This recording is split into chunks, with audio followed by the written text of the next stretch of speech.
Hello दोस्तों, SS मंत्रा YouTube channel में आप सभी का स्वागत है। बिल्कुल। और आज हम यूपी डीएलएड चौथे सेमेस्टर के लिए एक बहुत ही खास मतलब एक सुपर फास्ट रिवीजन ब्लूप्रिंट लेकर आए हैं। हाँ, जो हमारा आरंभिक स्तर पर भाषा एवं गणित का विषय है ना, उस पर। और श्रोताओं को बता दें कि ये सेशन पूरी तरह से परीक्षा के लिए उपयोगी है, एकदम 100% एग्जाम ओरिएंटेड। सही बात है। और हम इसे सिर्फ रटने वाला पॉडकास्ट नहीं बनाएंगे। इसे एक क्लासरूम लेक्चर की तरह स्टेप बाय स्टेप डिकोड करेंगे। तो चलिए फिर शिक्षा की सबसे बुनियादी चीज से शुरुआत करते हैं, मतलब आरंभिक स्तर पर गणित को समझते हैं। हाँ, क्योंकि शुरुआत तो हमेशा संख्याओं से ही होती है। एकदम। तो हमारे नोट्स के हिसाब से 1 से 9 तक की जो संख्याएं हैं, उनका ज्ञान देने के 4 प्रमुख स्तंभ हैं: गिनती, खेल, कविता और मूर्त वस्तुएं। मूर्त वस्तुएं, जिन्हें हम टीचिंग लर्निंग मटेरियल या टीएलएम भी कहते हैं। जब हम बच्चों को गिनती सिखाते हैं तो ये कंकड़ या प्लास्टिक के खिलौने, मतलब मूर्त वस्तुओं का होना इतना अनिवार्य क्यों है? देखिए, कोई भी संख्या अपने आप में एक बहुत ही अमूर्त विचार है। प्रकृति में 5 नाम की कोई स्वतंत्र चीज नहीं होती। अच्छा, तो बच्चा उस अमूर्त विचार को पकड़ नहीं पाता। बिल्कुल नहीं। पर जब हम उसके हाथ में 5 वास्तविक कंकड़ रखते हैं तो वो उसे भौतिक रूप से छूकर महसूस करता है। बिल्कुल, जैसा कि शिवांश मिश्रा सर ने बताया है, मूर्त वस्तुओं के माध्यम से ही बच्चों में संख्या ज्ञान की नींव सबसे मजबूत होती है। एकदम सही। ये दृश्य और स्पर्श का अनुभव सीधे उनके मस्तिष्क में तर्क को बिठा देता है। ये तो बहुत ही शानदार स्पष्टीकरण है। अच्छा, अब उस बिंदु पर आते हैं जिसने मुझे सबसे ज्यादा चौंकाया, शून्य का प्रभाव। ओ हाँ शून्य के नियम तो बहुत ही दिलचस्प हैं। जैसे कोई भी संख्या हो, अगर उसे शून्य से गुणा किया जाए तो गुणनफल हमेशा शून्य ही होता है। और इसी तरह शून्य में किसी भी संख्या से भाग देने पर भागफल शून्य ही प्राप्त होता है। मतलब अगर मैं गुणा की बात करूं तो शून्य अंतरिक्ष के एक ब्लैक होल की तरह है। अरे वाह, ये ब्लैक होल वाली एनालॉजी तो बहुत ही सटीक है ना? मतलब कोई कितनी भी बड़ी संख्या ले आए, 1000 या लाख, शून्य उसे अपने भीतर खींचकर पूरी तरह से शून्य कर देता है, सब गायब। बिल्कुल। और भाग देने का तो मतलब ही है बांटना। जब बांटने के लिए कुछ है ही नहीं, यानी स्थिति शून्य है, तो हर किसी के हिस्से में कुछ नहीं ही आएगा। सही कहा। अच्छा, गणितीय तथ्यों की इस कड़ी में कुछ और बहुत ही महत्वपूर्ण बिंदु है। जैसे सबसे छोटी समअभाज्य संख्या 2 है। हाँ, ये तो परीक्षा बनाने वालों का फेवरेट सवाल है। और एक सैकड़े में 10 दहाइयां होती हैं। 2 अंकों की सबसे बड़ी संख्या 99 है। और अवरोही क्रम का अर्थ है घटता हुआ क्रम, जैसे 20, फिर 15, फिर 10, 5 और अंत में 2। राइट। एक और बहुत जरूरी कॉन्सेप्ट है, प्रत्येक संख्या के 2 मान होते हैं, वास्तविक मान और स्थानीय मान। मैं चाहती हूँ हम इस पर थोड़ी बात करें। देखिए, ये पूरी गणितीय संरचना का ढांचा है। वास्तविक मान जो है वो किसी अंक का अपना निजी मूल्य है, मतलब वो कभी नहीं बदलता। तो 5 का वास्तविक मान हमेशा 5 ही रहेगा। बिल्कुल, चाहे वो कहीं भी लिखा हो। लेकिन उसका स्थानीय मान उसकी जगह के हिसाब से बदलता है। ये तो कुछ कुछ इंसानी जीवन जैसा ही है। एक इंसान का वास्तविक मान वही रहता है, लेकिन घर में उसका स्थानीय मान एक बेटे का है और ऑफिस में वो अधिकारी बन जाता है। क्या बात है, बहुत ही बेहतरीन उदाहरण है ये। बच्चों को इसी तरह समझाया जा सकता है कि दहाई के स्थान पर आते ही 5 50 का प्रभाव रखने लगता है। गणित की ये तर्क तो बहुत ही गहरे हैं, लेकिन इन सवालों को हल करने के लिए इबारत पढ़ना आना चाहिए। तो अब भाषा की ओर बढ़ते। हाँ, क्योंकि भाषा के वर्णों को समझे बिना हम गणित की इबारत भी नहीं पढ़ सकते। सही बात है। तो हिंदी वर्णमाला में कुल 52 वर्ण हैं, जो वर्णों का एक सार्थक समूह है। इसे 3 भागों में बांटा गया है: स्वर, व्यंजन और अयोगवाह।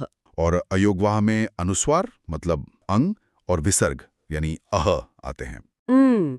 नोट्स में एक संयुक्त वर्ण पर विशेष ध्यान देने को कहा गया है, ज्ञ। ये ज और न्य से मिलकर बनता है। हाँ, ये बहुत कंफ्यूज करता है क्योंकि उच्चारण ज्ञ जैसा होता है, पर असल में ये ज और न्य का संयोजन है। अच्छा, व्यंजन के प्रकार भी स्पष्ट है। स्पर्श व्यंजन जो क से म तक है, कुल 25। और अंतस्थ व्यंजन है य, र, ल, व। ऊष्म व्यंजन में आते हैं श, श, स, ह। स्वरों की भी विशेष प्रकार है। ह्रस्व स्वर जो कम समय लेते हैं, जैसे अ, ई, उ, री। और विवृत स्वर जिनका उच्चारण करते समय मुख पूरी तरह खुला रहता है। मुझे ना इनके उच्चारण स्थान का वैज्ञानिक दृष्टिकोण बहुत कमाल का लगा।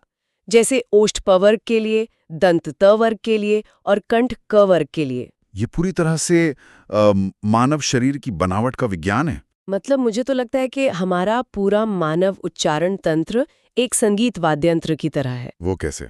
जैसे वाद्यंत्र में तार होते हैं ना, हम्म, वैसे ही हमारे होंठ, दांत और गला अलग अलग तारों की तरह काम करते हैं।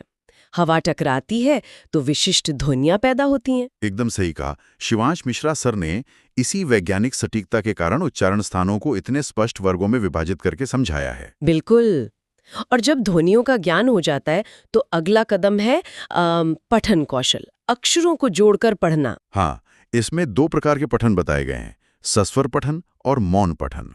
सस्वर पठन मतलब ध्वनि के साथ बोल बोल कर पढ़ना, जो प्राथमिक स्तर और कविता के लिए होता है। और मौन पठन मन में बिना आवाज के पढ़ा जाता है।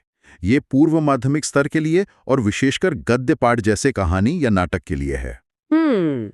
मौन पठन के बारे में मैं सोच रही थी, क्या ये दिमाग के भीतर अपना खुद का एक प्राइवेट सिनेमा घर चलाने जैसा है? प्राइवेट सिनेमा घर? मतलब ये बहुत ही सुंदर नजरिया है। हाँ, क्योंकि विद्यार्थी स्वयं निर्देशक होता है।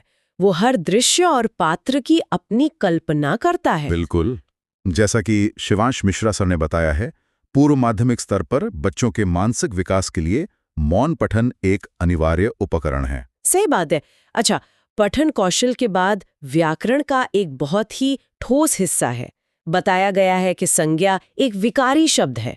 विकारी मतलब जिसमें लिंग या वचन के प्रभाव से परिवर्तन आ जाए। और सर्वनाम के 6 भेद होते हैं: पुरुषवाचक, निश्चयवाचक, अनिश्चयवाचक, संबंधवाचक, प्रश्नवाचक और निजवाचक। इसके साथ ही वाच्य के कुल 3 प्रकार होते हैं, कर्तृवाच्य, कर्मवाच्य और भाववाच्य। एक चीज जिस पर अक्सर ध्यान नहीं जाता वो है विराम चिन्ह, जैसे उद्धरण चिन्ह, पूर्ण विराम और कोष्ठक। हाँ, और सबसे बड़ी समस्या ये है कि विराम संबंधी गलतियों का मुख्य कारण लापरवाही नहीं, बल्कि इन चिन्हों का ज्ञान न होना है। बिल्कुल, एक छोटा सा चिन्ह पूरे वाक्य का अर्थ पलट सकता है। खैर, अब ज्ञानार्जन के साधनों की ओर आते हैं। नोट्स के अनुसार ज्ञान प्राप्त करने के 3 प्रमुख स्तंभ हैं: प्रत्यक्ष निरीक्षण, विचार विनिमय और स्वाध्याय। और परीक्षा उपयोगी कुछ त्वरित तथ्य भी हैं, जैसे बालकों की प्रथम पाठशाला परिवार होती है। और हिंदी भाषा का संबंध देवनागरी लिपि से है। एक तथ्य ये भी है कि मौखिक अभिव्यक्ति के लिए मौन वाचन उचित नहीं है। वो तो स्वाभाविक है, बोलने के लिए तो आवाज निकालनी ही पड़ेगी। शब्द ज्ञान में देखें तो इच्छा का अर्थ है अभिलाषा, अतिवृष्टि का विलोम अनावृष्टि है, और 9-2-11 होना मुहावरे का अर्थ है भाग जाना। बिल्कुल, लेकिन एक तथ्य है जो विद्यार्थियों को बहुत कंफ्यूज करता है। हिंदी हमारी राजभाषा है, मातृभाषा नहीं। हाँ, मुझे इसी बात पर आश्चर्य होता है। परीक्षा में अक्सर विद्यार्थी हिंदी को मातृभाषा मानकर गलती क्यों कर बैठते हैं? क्या ये भावनाओं का मामला है? एकदम। विद्यार्थी भावना और तकनीकी परिभाषा के बीच उलझ जाते हैं, जबकि संविधान के तहत ये सरकारी कामकाज की भाषा यानी राजभाषा है। As Shivansh Mishra sir mentioned, विद्यार्थियों को ऐसी ही छोटी लेकिन महत्वपूर्ण गलतियों से बचाने के लिए ये ब्लूप्रिंट तैयार किया गया है। सही का। और ऐसी ही 100% सटीक तैयारी और इस क्लास की डिटेल PDF के लिए विद्यार्थी टेलीग्राम और इंस्टाग्राम पर @ssmantra ऑफिशियल से जुड़ सकते हैं। बहुत बढ़िया। क्लास को समाप्त करने से पहले श्रोताओं के लिए एक विचार छोड़ना चाहूंगी। आज हमने ज्ञानार्जन के 3 स्तंभों में स्वाध्याय और प्रत्यक्ष निरीक्षण के बारे में जाना।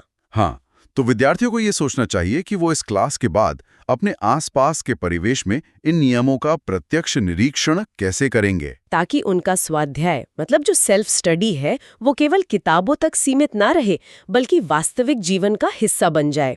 दोस्तों, अगर आपको ये क्लास पसंद आई हो तो वीडियो को लाइक करें और SS मंत्रा चैनल को सब्सक्राइब करें और बेल आइकन दबाना ना भूलें। धन्यवाद।